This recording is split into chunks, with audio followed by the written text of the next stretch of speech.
Hey everybody, it's Lynn from A Bit of Birdsong. I wanted to check in and journal with you a little bit. This is the most recent Boho Birds journal that I'm working on. It's going to be a really big journal, pretty massive. I'm excited about this journal. It has a lot of signatures in it that are just 2 pages each. Let's see, I've got these lovely feathers. Maybe for now I will stick that in the front with this other little blue one. You can see I've started some slow stitching on the front. I'm not done with this. It'll be done by the time the journal is finished. But I did enjoy working on this one night while just sitting on the couch with Jason. There are all sorts of paper and pages in here. This is just some gluing and some stamping and alcohol ink. I love to use jars like this to get these beautiful circles. So I have my paint, and I'm using what's available to me right now. This is the very last bit of that bright green paint from this bottle that had been discarded. And I love the bright green and the blue with this bird journal. Book pages, I love alcohol ink, and I am just so much enjoying this rust as well as the stone washed. The black came with this set as well, and it is out in my workshop right now. I'm in the dining room right now. Stamping, this is from a stencil and just white acrylic paint. There's a drop of the alcohol ink. Here is where I folded a large calendar page in half. It had a beautiful bird on it. I love this paper. I love the texture. It's not super glossy. It's just really quality. But I didn't really want all those blocks with the numbers and dates and everything showing. So I folded it in half, and that's the whole thing. It's stitched underneath this fabric to make one journal page. I love to try my hand at painting, even though I have a long way to go. But I just painted my take on this beautiful bird by Matt Adrian. Matt Adrian is a wonderful artist. I love the birds that he paints, and it was really good practice for me just to at least try to get the shape right. It's off, you can tell. I'm seeing even now there's some white above this eye, and it would make a big difference if I would just do a little white line of paint, you know, right above here.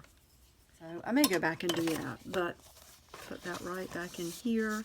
This made a really nice pocket though. I stitched across the bottom, and since it is a folded page, it makes a really tall pocket. Here is just a folded up book page. It is indeed a very small pocket, but it would hold something little. And you know, probably what I should do is put a layer of fixative protectant, something over this to keep it sturdy. But you know how I feel about journals. If something tears, rips, if you make a mistake, it's just an opportunity to add another layer. So this paper here is delicate, but that's okay. This was right here with one of these pretty old paper clips. You can see the postage stamps. I love to come back with my postmark stamp and dip it in something like alcohol ink so that it makes a really dark, official looking stamp over the postage stamps there. Let's see here. This page is an old poster that was cut down to make the book pages. It had an owl on it. Very beautiful poster, but it had been folded. More stamping, and I love to use water to go back over the stamps and blend the ink sometimes, not all the time. This is a beautiful, it's just the front of a greeting card. I used a good dose of gold acrylic paint to paint inside a couple of stencils here. I've got these lovely, heavy stencils. I will be putting some of these in the next fun packs. I also used the alcohol ink on the corners of the postcards there. I think that was a greeting card as well. I kind of wish I had cut closer to the owl, but I didn't, and I like it fine. There is some gesso in the back with some glitter. Here I've made another pocket, and I've pretty much reached the point where I stopped last time. Now, These pages are sticking together pretty good. That's a lot of white acrylic paint. So, and then here is more acrylic paint that I did this morning. And the pages are pretty much dry, but one of the things I like to do when it sticks together like that is either take alcohol ink to fill in those spots. I love that effect. Another thing that you can do is this. I keep on my desk all the time a container of distress ink mixture. It's water and some alcohol ink. And you can see that right here, this tiny little, you see that running over there, and you see that I'm not super concerned. But a couple of different ways that you can go back in and hit those, any place that's got, you know, tears or whatever. And I also don't worry too much about like spilling onto the next pages. It can end up really giving your work some personality. Getting back over to this page where the acrylic paint is really sticking together, and I've not had that happen before, so I'm not sure why, even though it's been dry for a few days. I'm just coming back with some of this Distress wash, and look how those the ridges show up. I think that'll be really pretty when it dries. I'm not going to worry about getting a little bit on the fabric, and I'm not going to worry about having any run over onto the other pages. I really like the grungy look. I've dried the pages off a little bit, and I'm going to put some Mod Podge on this page, a good amount, and cover that up all over. I love that hopefully we will see this color come through the tissue paper that I'm going to put on this page. I'm just going to use what's close by. I think a lot of us are doing that. Let's just lay that down and press that into place. It's got a lot of crinkles in it, which I like. Right out to the edge, and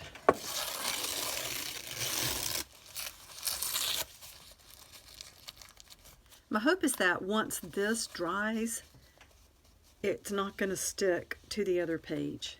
I wonder if I can pull this fabric up and get that paper to lay underneath. I love having the fabric strips on the pages. It's just one more layer to be able to work with. I like that. I really do love the way this is looking so far, and I don't think it's going to be as sticky. I have been working on a page of corset images that are going to be available. I love the way this tag turned out though, and I'm using what I have on hand. I know I keep saying that, but the situation has really prompted me to look at things a little differently, I guess. This is some beautiful thread, and that's another thing that had been discarded. This is all that was left, and it was on a spool. The spool had broken down. But I love being able to purchase things like this. I think I'm just going to wrap around a combination. Let's see if I can get this to work. I've got a combination of this pink yarn or thread, and then this multicolored, this is definitely thread. I'm just going to keep wrapping this around my hand. I think I'm going to use this amount. First of all, let me place a grommet in this.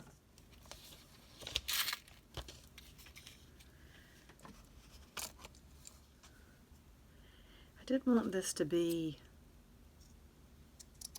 too long, so I'm just going to cut that and see if I can thread it through. Definitely going to go through the front here because the back is a little more not smooth.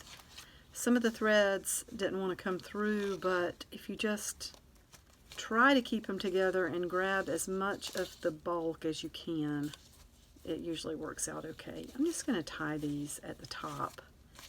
I don't really think I have enough length to do a loop and pull the whole bunch through, if that makes sense. But I do like that knot. I do. That's pretty. Oh, look at that. It's almost like, and let's just ink this tag up a little bit. This is some Stampin' Up! Chocolate chip. I bought this at the Scrap Exchange a while back. I missed that place so much. I've been texting with some of our customers from there. Some of them are on this channel, some are not. It's like a family there. And those of you who hang out here and you shop there, I think you know, or hopefully you know, the special vibe that exists between the customers and the employees there. The Scrap Exchange is so much more than a store. It is a community. So let's just go around the edge. And I think on the back, I'm going to go ahead and paint this Distress Wash all over the back. I try not to get carried away with the paintbrush because I don't like the looks of paper if you brush so hard that you start to tear up that outer layer of the paper. It's almost like a sweater that starts to pill. We might just lay that on there because it's not going to hurt to get more ink on that. Oh, I love the way this turned out. We painted the back. I didn't worry about laying that down here. Actually even turned it over and laid it in some of that wet ink, and you see how it put some spots here, and it seemed to soak in from the back even through the holes where the thread was, and I love that look as well. So that's something to remember. It just gives it a really pretty look, and it looks, I don't know, I think it makes things like this look more authentic to distress them and make them a little bit grungy. Okay, here's where I wanted to put this, in this tall pocket. So isn't that perfect? It's really sort of bothering me, this. I just want to see what that looks like if we put some ink there. Oh, look how it ran right along the edge. Oh, that's really neat. I don't know if I will do anything else with that, but don't be afraid to play in your journals. Another thing I definitely wanted to put in this journal is this old postcard. I believe it's 1917, and you can see the beautiful image of the lady with the hat, the beautiful dress, and she is feeding the pigeons.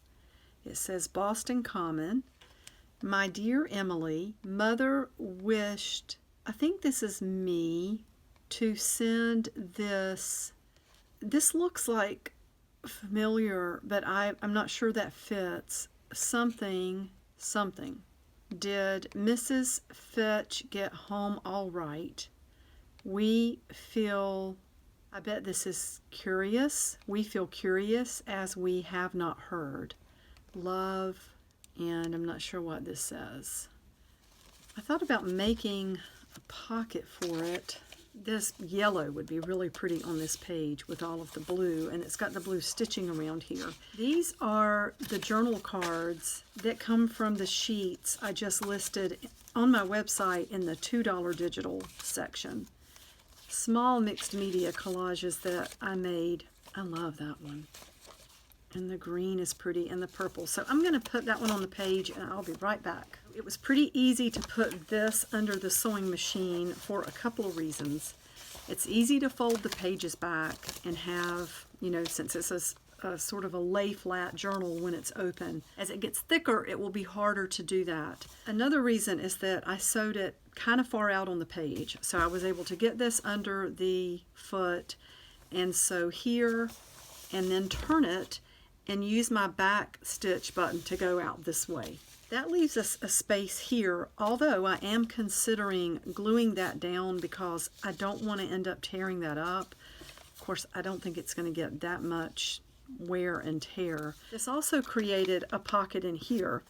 This is kind of a neat setup here. I had sewn all three of these pages, that's two that are glued together, into this fabric strip. And after I did that, I realized that there were quite a few cuts in this paper. In fact, you can see that one. I need to go in and glue that down. I don't know where in the world they came from. The only thing that I could think is that this was some paper that had been on my work desk, and I mean, I know that it's going to be a shock, but I can be messy sometimes. Maybe I ran my cutting wheel over at my rotary cutter. I don't really know what happened. But in order to sturdy up the pages, I glued these together. Oh, I really wanted to add this as well. I love this little card with this pretty, again, this pretty old paper clip. And I think for now, we could just stick this right here. I'm not sure what else I will do with that. I love the way this turned out. I just love this page. This is a little stencil that I got from the Dollar Tree. And I know I wanted to try out at least one and just see how it looks. I'm going to go back into this little pile of green paint so that we don't waste anything. And let's just carefully dab that into this one little stencil. Using the tips of the bristles is best. Oh, that's cute. I think I got too much paint, and you can tell where I went out of the lines a little bit, but I can tell that's a bird, and I do like that. I wonder if there's another one that we would want to add. That one's cute. Let's try again. So we can have one facing one way and one facing another way. I'm going to not use as much paint this time and just be really careful to hold it into place and use just the tips of the bristles. I think that's better. You could go back in with a black pen, which we might do after this dries, and touch up the perimeter and add an eye and some detail on the wings, and that might be kind of neat. Almost getting to a stopping point here. I did cut out a few more things that I want to use. That's kind of neat, right over the top of those. I think I might just do that. I'm going to go ahead and put glue on the whole thing. I do believe we're not going to have room for the whole thing, but let's just see what happens. And let's just tuck that under. I like that look. That way we don't have to cut it. Put a little bit more because I know the fabric's going to soak some up. Another owl that I wanted. That's cute. Love You to the Moon and Back. That makes me think of the book Owl Moon. I love how things just jump out sometimes, and it just means that you need to use them. That came out of nowhere. I didn't even realize that was on my desk. Go ahead and put that right there. That whole color scheme is pretty. Looks like I got some green paint there, but that's okay. Until I'm sure this is dry, I'm going to put something protective over that card. So I'm going to stop here. I don't really want to glue this down yet because I'm probably going to do some stamping and things like that on the page before I actually attach it. I tell you what, the last thing I wanted to try, not too long ago, I saw these little Pro Marks gel roller pens at the Dollar Tree, and I just am curious to know how they write, and already they're a whole lot better than I thought they would be. Wow, I had no idea. I don't know how long they'll last. But for 25 cents a pen, I'm impressed so far.